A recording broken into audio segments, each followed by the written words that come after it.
Hi, Andrea Mesis here with DNA Construction Advisors for this live virtual REDinNYC event. Super happy to have you here. Looking forward to seeing all of the new and exciting things like this one that REDinNYC is hosting. But great to have you here today, Louis. Thank you, Andrew. Happy to be here. Thank you so much. Thank you so much. Now tell me a little bit about Caius Management and what you do and what your business is all about. Okay, well, Caius Management is my firm, and I'm an advisor and an investor. And currently, my main engagement is as a managing partner for Curo Enterprises, which is a family office-backed commercial real estate investor and operator, primarily creative office in Los Angeles and Boston.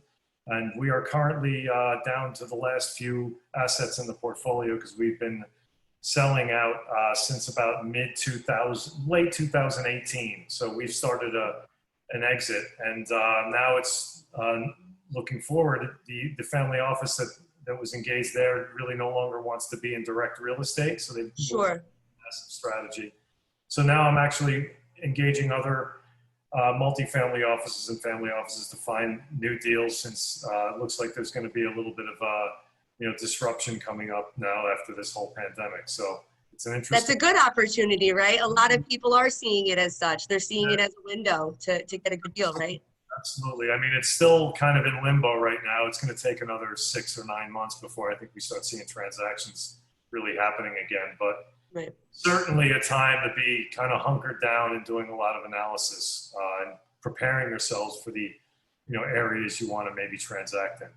I couldn't agree more. I couldn't agree more. And I think minding the trends and really figuring out what's the next good deal, or where is everyone going, where are their minds and their hearts headed, is definitely the best strategy that you could possibly have right now. As long as you're not in a position yourself of being over leveraged or distressed yourself, which thankfully we've been exiting for a while, so not that we saw it coming. It had nothing to do with any of that. You wish you could say you knew, though, right? Wouldn't that make you the most valuable person in the room? It's more of a choice of where the particular backer and investor wanted to be, and it was no longer directly actively managing real estate. So turns out now it's been a real surprise on what we're going through here, but we'll see how it shakes out. We're trying to figure out what the next, areas to really focus on are. Certainly. And I think it's important. You are at the advantage, I think, in this market, that you do have the opportunity to say, I'm going to think before I act. There's a lot of people that were extremely over-leveraged. Not only over-leveraged, but they had already doubled down 2 or 3 times over. And they couldn't afford this moment. Maybe they had a big project where they were ramping up, they were scaling, and then there is no such thing as scaling. Whatever they had is completely obsolete. And I think a lot of people are really wishing they had been more conservative in the past. Yeah, and unfortunately, this pandemic really hit the heart of what was a huge kind of theme in the last 10 years, which was the urbanization of these cities. And, the younger cohorts wanting to be in more densely populated areas with public transportation. And it's just completely drove a dagger into that theme. And so everybody who was all parts of the real estate machine were moving in that area. And that's really going to cause a lot of kind of recalibration and rethinking of strategy. So I have to agree. I mean, it looks like Brooklyn, but it's actually Jersey. I live in my hometown, and I know I couldn't have imagined going through the quarantine being in an apartment, right? Or even a small apartment, especially with a child. So I know that people moving out into the burbs is going to be a huge push. But we just built all of those high-end resis. Like, what does that mean? I was always wondering who was going to go in them anyway. Now I'm even more concerned.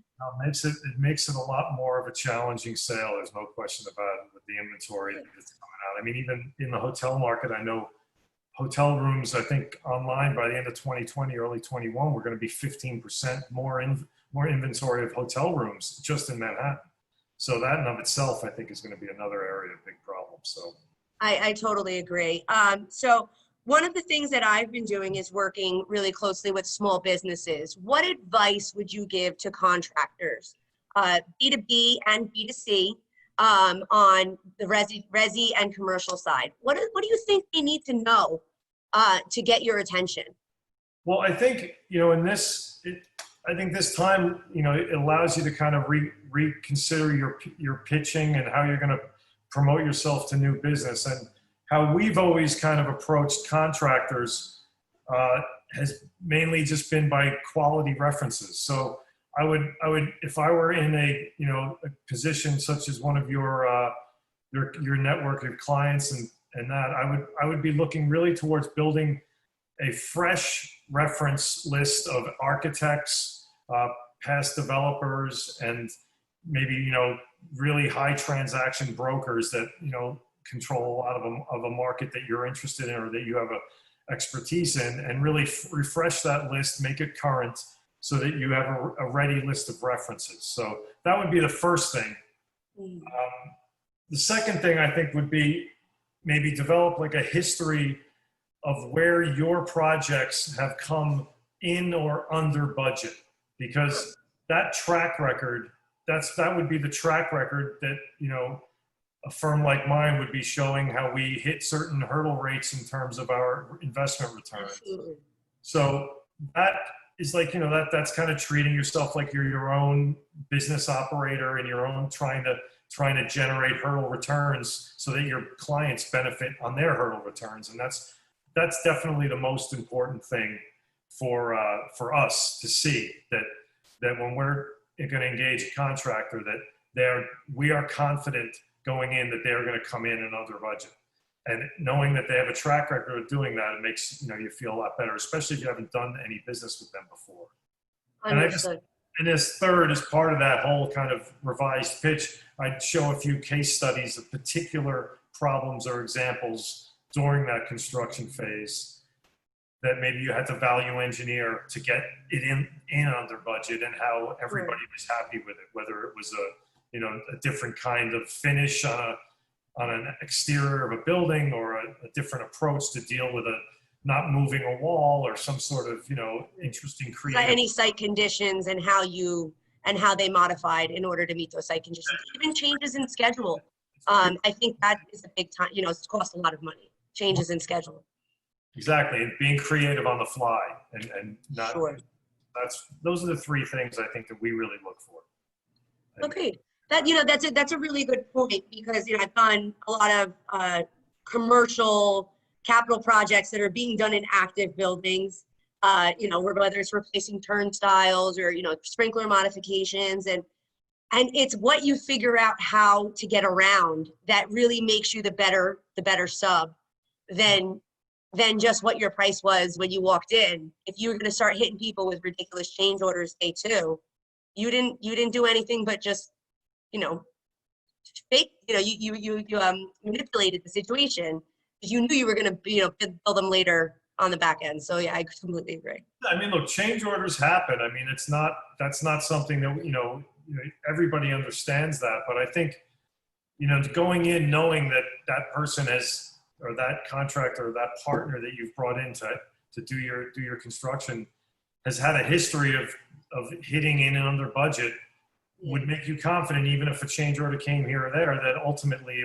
it would still kind of fall in. Right. And I think customers are very in tune to that. And I think one of the biggest things that my customers in the past have really been important to them is for contractors to manage their backlog. Do not tell them that they have to wait. You need to be ready with your manpower and your crews when they need it, not when you can throw it into your calendar.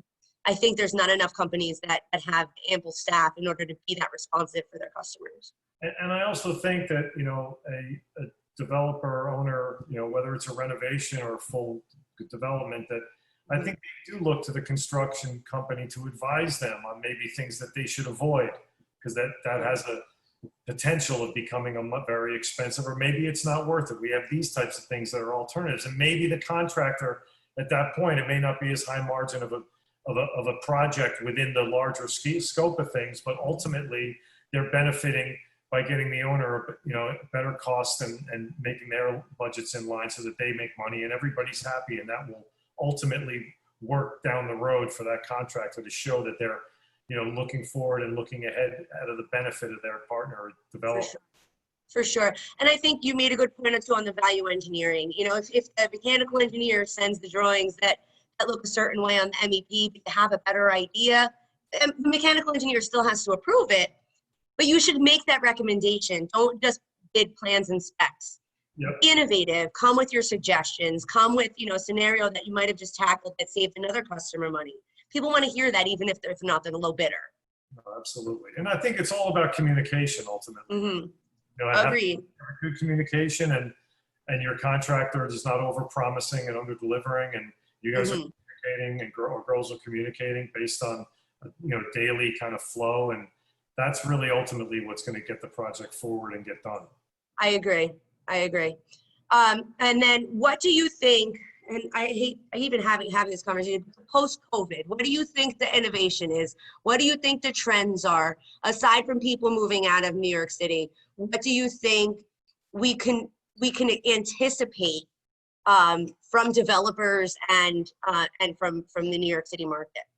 Well, personally, I'm from New York City and I live in the area, and but most of my transactions were primarily in Los Angeles, and then the other half of our business was pretty much in Boston. But knowing New York City and bidding on properties, we never actually did anything directly in the last few years. But ultimately, I think, look, business is going to be difficult for the next, I think, about 2 years. I think it's really going to send a shockwave through managing your business in the city, and also just managing employees getting in and out of the city and all the things that everybody's aware of. I'm not telling you anything new. Yeah. But I do think ultimately it's going to come back. I don't think this is like the end of the urban city.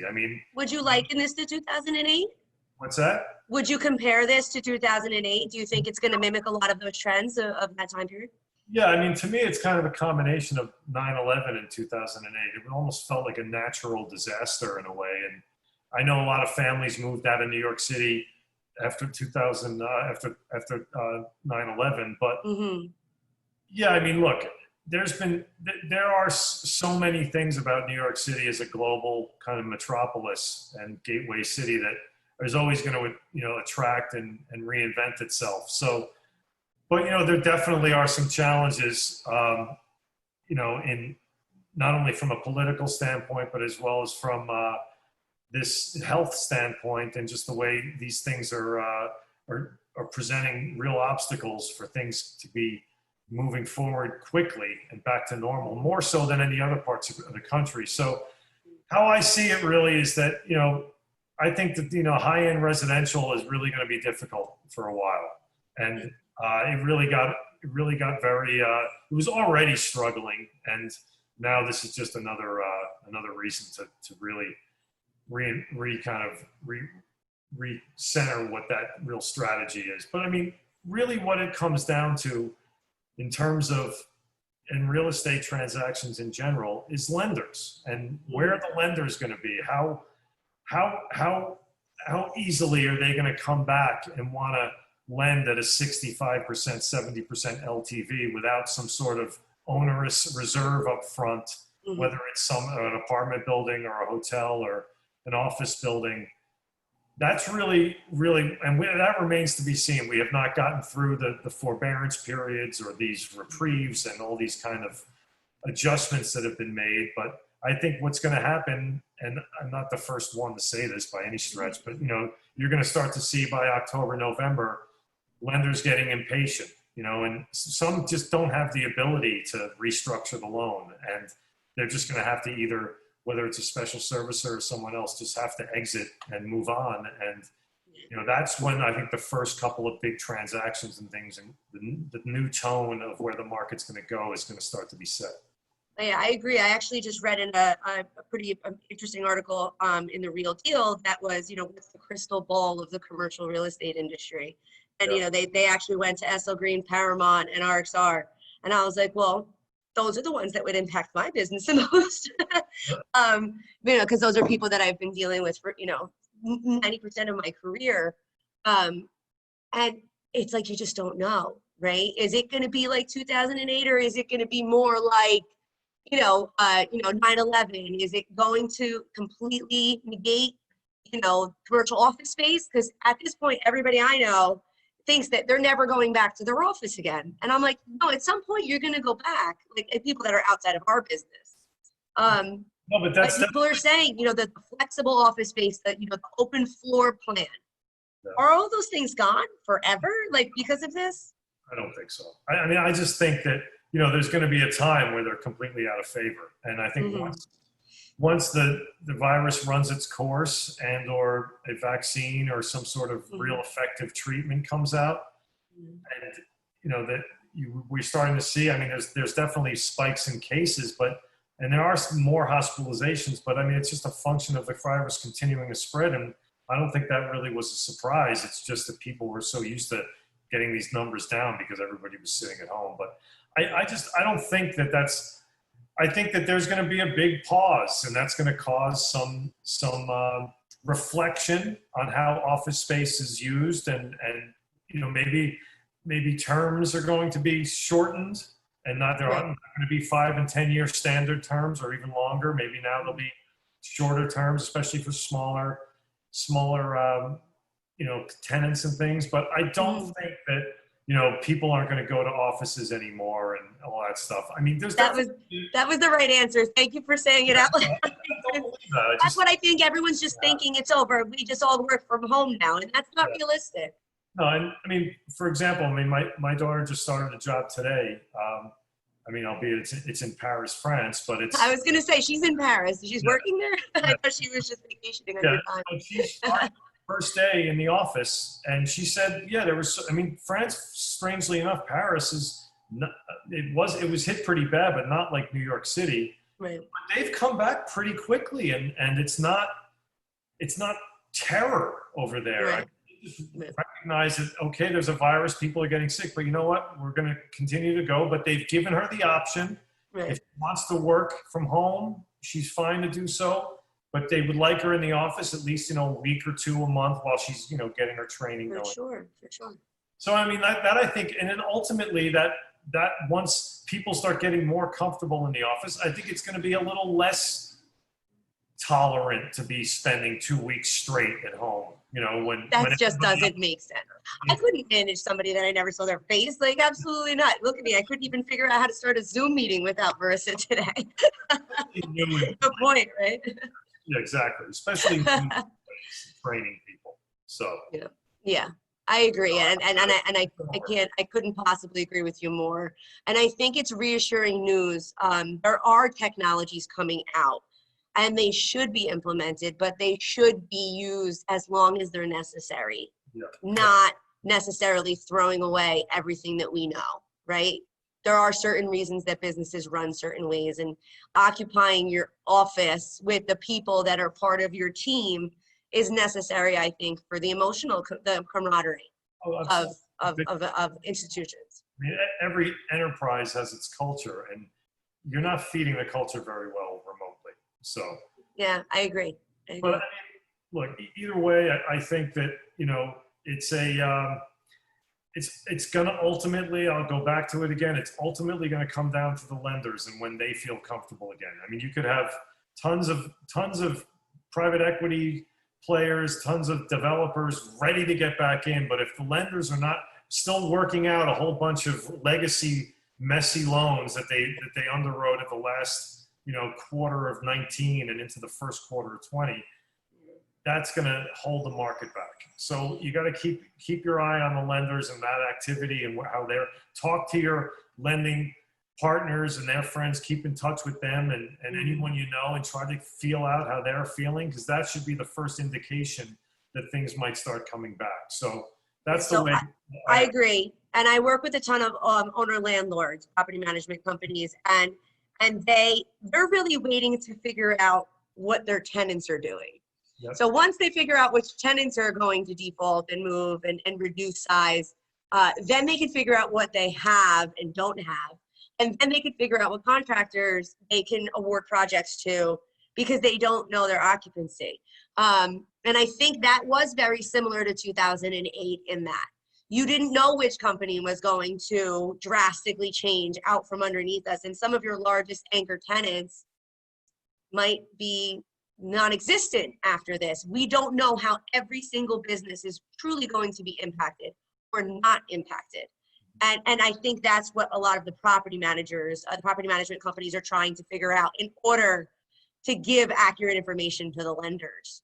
Yeah, well, I think than anything. with New York, where they're particularly vulnerable, has been in the new like Silicon Alley tech in Midtown South, which, you know, we've officed in Flatiron for a few years, and I mean, that was an incredibly tight market of incredibly, I don't want to say sketchy, but certainly not credit tenants, right? And I think that's I know it's such a hot, tight market that I think that is going to be another area that's that whole Midtown South. I mean, Hudson Square is a little more like the Google, Facebooks, and that's real more great credit. But a lot of the Flatiron area, I know, is filled with, you know, a lot of these, you know, more not credit-worthy tenants, and that's going to be difficult. Then you have WeWork, of course, which has been a huge. Yeah. That's still shaking out, and that's still kind of unfolding. And we didn't have time to really evaluate the market impact on that before this happened. Yeah. So Andrew, that's a big hit. What are some of the things that you're struggling with or you're attacking on the marketing side and dealing with your clients and your network? Well, my job got a lot easier. I used to tell people I was a dot connector, and they're like, I know everybody. And now they can't get anybody because they can't go to dinner with them. They can't go to a golf outing. Oh, so you do need me to get in touch with that client for you. Sure, no problem. My genuine relationships with property managers and large contractors are real. And I think theirs were very transactional. And when the pandemic happened, they realized that they couldn't get somebody on the phone to figure out if that capital project was still happening. Yeah. But I was just a phone call away. So I think I had more value in project brokering, because I work as an outside sales consultant for a lot of contractors. I have way more value now, which is awesome. Very blessed. On the marketing side, everyone told me they had a kid that does their website for them. Oh, my son does my website. Congratulations, but nobody can find it, and nobody cares that it has cool logos.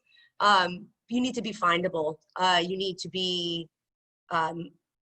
need to have a clear listings and clear market presence and SEO and all of these things. And just because you don't understand it doesn't mean you don't need it, right? And that's something that a lot of customers had the luxury of never having to establish a footprint. Because it was, everybody knows me. I don't need it. Everybody knows me. I see everybody all the time. But that's not an option now.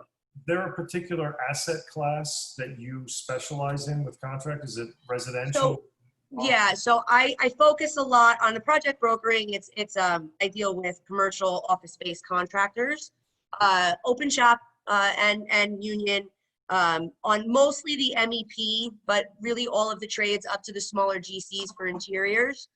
On the marketing business unit, which is called fixmyrank.com, I focus more on business to consumer. And that's just my own personal agenda.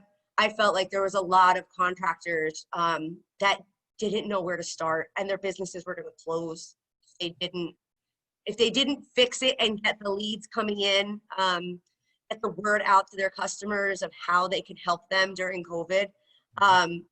These companies weren't going to survive, and these are my local businesses, and local business means so much to me. So most of my marketing work falls underneath business to consumer contractors. And they need it, and they're really grateful, and they hug me when they're done. Because they're like, thank you for helping me, you know? I mean, we don't have any construction going on right now. I mean, I know friends of mine in the business are still doing renovation projects and large-scale renovation apartment complexes. And it seems to be going well, other than the fact that demand has dropped pretty dramatically for rental apartments in Manhattan. There's an inventory happening. But are you seeing some of your clients and network get back to work now pretty easily? Are they running into challenges staffing or any of those things? I think I've used more of my management mentor program on the owners of the businesses than on their staff. I think a lot of people are stuck in the narrative that nothing's happening, right? And they're, you know, out on their boats, at their shore houses, you know, maybe getting a tan, enjoying their kids for the first time. They probably didn't even know their kids' names. You know, they were out so much. They all look great. They all look very rested all of a sudden, you know, now that I'm starting to see people again. I'm like, we needed this, dude. But they think there's no transactions going on. And I have deals every day. And vendors, you know, contractors, developers are calling me every day saying, I need a contractor. I can't get anybody on the phone. And then the contractors are saying, nobody's working. And I'm like, that's only because you're not paying attention. Like, there's work now. Lots of it. This is all New York. You're all New York based? Is that kind of where most No, New York, New Jersey, Connecticut. I do a lot of lower Connecticut. But it depends on where the work goes. You know, I mean, if someone needs me, and I have the understanding. I actually just talked to someone about opening up an office in Dallas last week. Oh, wow. Okay. So there's people out there that need it. So if I can offer something that can be helpful, project brokering, probably not. I don't know the players in Dallas, but from a marketing standpoint, you could market people anywhere. So, and all of the tools that I use are nationwide resources, so they don't need to be kind of tied to one location. Very good. Yeah.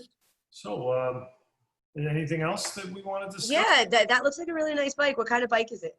I've been staring at it the whole time. I wanted to talk to you about it, but I just couldn't find a way to work it in on the doom and gloom conversation. Like a resto mod, so it's like an older bike that's been kind of converted into a like vintage racer kind of thing. Super cool. Honda by brand, but it's by brand, but there's probably like three screws that are Honda still left, right? I'm now in the garage because we actually moved out of our offices. We were, like I said, we were winding down. We actually did our office space back in March, and then we were in a co-working space, and then we just let that go. So right. So we've been kind of already kind of winding down, but so now I'm in the garage starting over again. So it's exciting. I'm the startup. What are you doing in the garage? We're right back in there. Day one. Day one again. Keeps you humble, right? I would want to sit next to the motorcycle all day. So that's just me. I don't think you're really a victim in this scenario. Oh, it's all good. It's all good. Awesome. Thank you so much for joining. This was, I knew, going to be a pleasure to speak with you. Yeah, no, well, I think everyone, just like I said, keep an eye on your lending friends and talk to them. They're going to give you the most guidance. I do believe that New York is going to come back, but it's going to be a struggle for a couple of years. So I wouldn't be rushing into anything right out of the gate. But look, the hotel market we're looking at, I've been hunkered down doing a ton of analysis because I do think that there's going to be a lot of opportunities because it really looks like the ugliest sector. Like nobody wants to touch. I have to agree. Like the last thing I want to do is say hotel. Business travel. I mean, I think every Fortune 100 CEO has said they're going to cut business travel. They're never going to be the same again. That was the only thing I think they said. So you got to pick your spots. But I do think that, you know, lodging is going to be really, truly reinvented out of this. So there's going to be a lot of transactions and opportunities and changes. Thanks going for the on. tip. Yeah, that's I think a lot of people are out for that as well. I'm not the only one. I agree. I think the one that's going to be impacted the most is going to be the most room. Most room for growth, most room for change and innovation. I couldn't possibly agree more. That's why marketing was where I went. Everybody needed somebody to send out a message, right? Yep. Didn't, like right after COVID, didn't you get every single mail that anyone you had ever given your email address to sent you their official statement? Like the dog food company sent me their official statement on COVID. And I was like, marketing. This is a marketing moment. Everyone thinks they need to send out a statement. They became a touch point opportunity, a reconnection opportunity. Well, yes. I agree. Well, thank you so much. This was too easy. It was too easy. All right. Take care. Thanks Thank again. you so much. Let's talk soon.